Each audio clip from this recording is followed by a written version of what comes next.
Welcome to the sixth video in our Guardian Healthcare Education series. My name is Mary Perrineau. I'm a registered nurse and have nearly 20 years experience working in palliative and hospice care. Thank you for watching our videos. We hope they provide you with information that eases your role in healthcare decision making. In this video, we will be discussing cardiopulmonary resuscitation, or CPR. While it's one of the most known life-sustaining treatments thanks to medical TV shows, there are many unknown facts about CPR that you do not see on TV. In this video, we will address the benefits and burdens of this intervention to help you make an informed decision about CPR for the person in your care. Let's begin by discussing what CPR, or cardiopulmonary resuscitation, involves. CPR is an emergent, often invasive procedure used when a person's heart has stopped beating. The person may stop breathing as well. The process typically includes repeatedly pressing on the chest or chest compressions and giving breaths through the mouth. When available, additional steps may include delivering electrical shocks to restore a normal heart rhythm. It can also include administering medications to help restart the heart and inserting a breathing tube connected to a ventilator to support breathing. You might be wondering, when is CPR actually beneficial? While it isn't always effective, there are certain situations where CPR has a better chance of making a difference. These include, number 1, when the person is younger. Number 2, when there are few or no serious underlying health conditions. Number 3, when the cardiac arrest is witnessed and CPR is started right away. Number 4, when CPR can serve as a temporary measure until the underlying cause is quickly treated. Number 5, when the cardiac arrest is due to an arrhythmia or an irregular heartbeat that responds well to CPR. To help you understand some of the burdens of CPR, we will look at several common myths about CPR and compare them with facts. Myth: CPR is a great tool for everyone if his or her heart stops.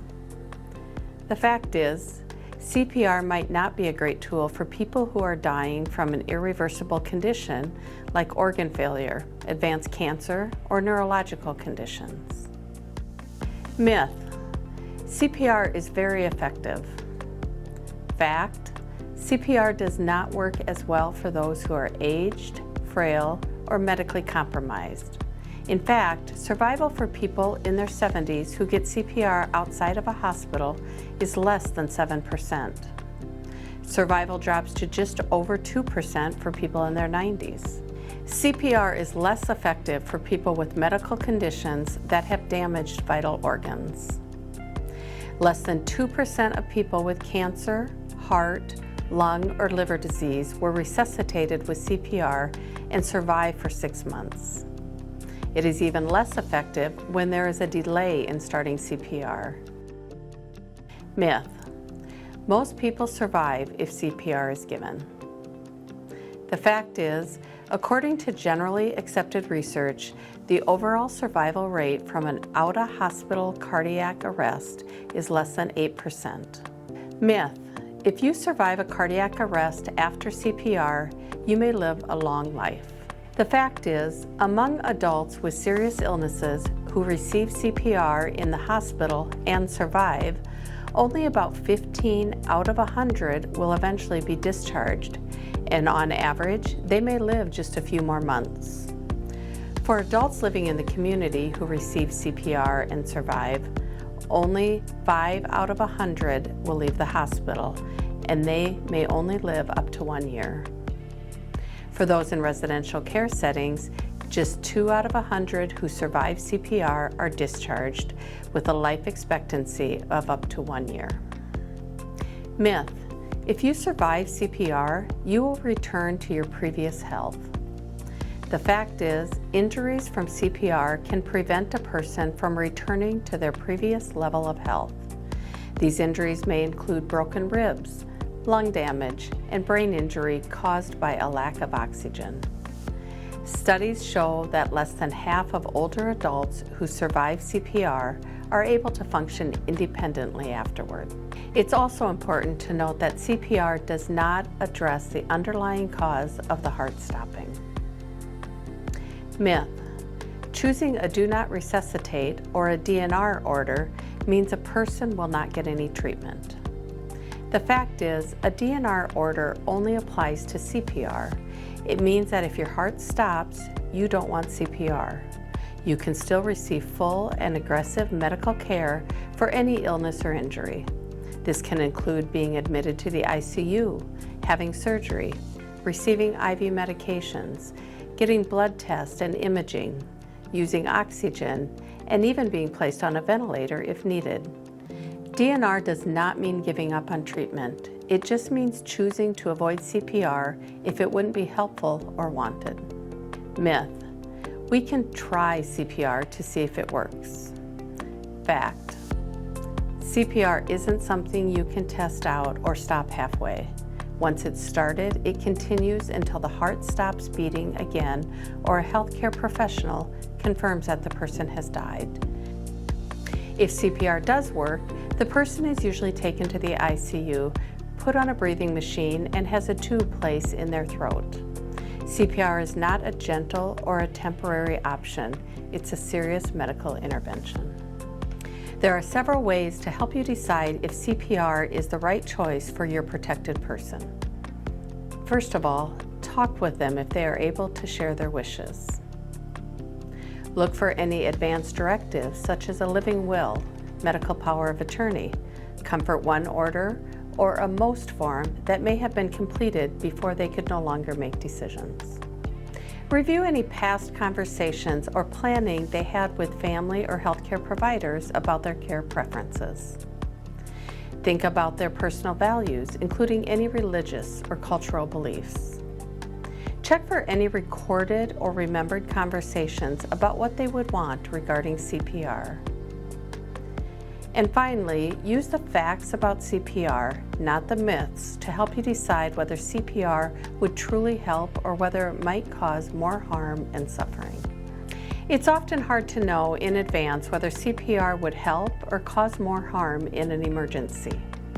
In the moment, making that decision can feel even more difficult, like you're being asked to withhold a life preserver from someone who's drowning. While CPR can sometimes save a life, it can also lead to more pain and suffering, especially if the chances of recovery are low.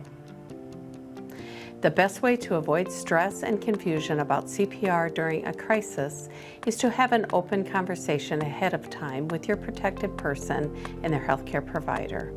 Talk about their values, beliefs, and current health, and how these things affect whether CPR would help or cause more harm.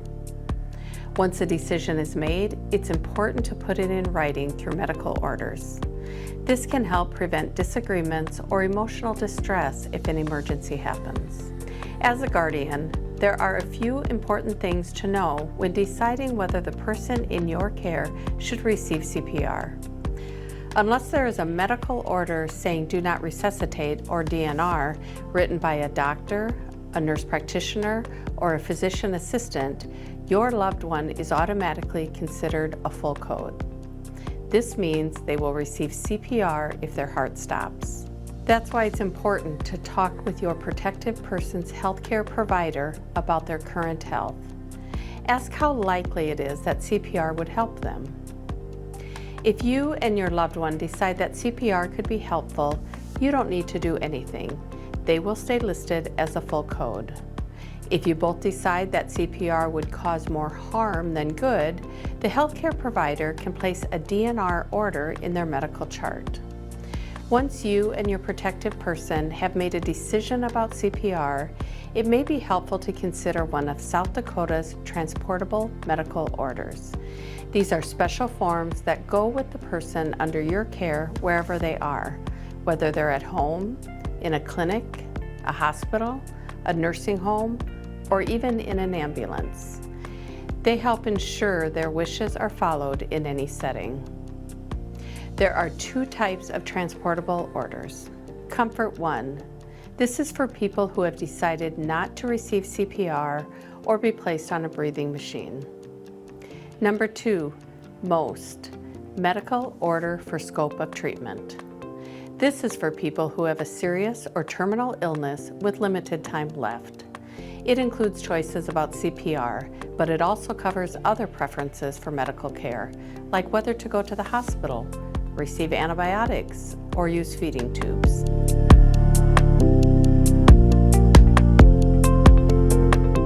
It's also important to remember that what you decide today may need to be updated at a future time. It's important to maintain contact with your protected person's medical providers even after these serious discussions. The care team can keep you abreast of any changes in medical conditions or any new diagnosis that could alter the previous decisions. Deciding whether to forego CPR is an important and weighty decision. This website offers a helpful tool to guide your decision making. It can help you ask important questions about their medical condition and whether CPR would help or possibly cause harm if their heart were to stop. As always, thank you for your willingness to learn how to best serve the person under your care by watching these videos.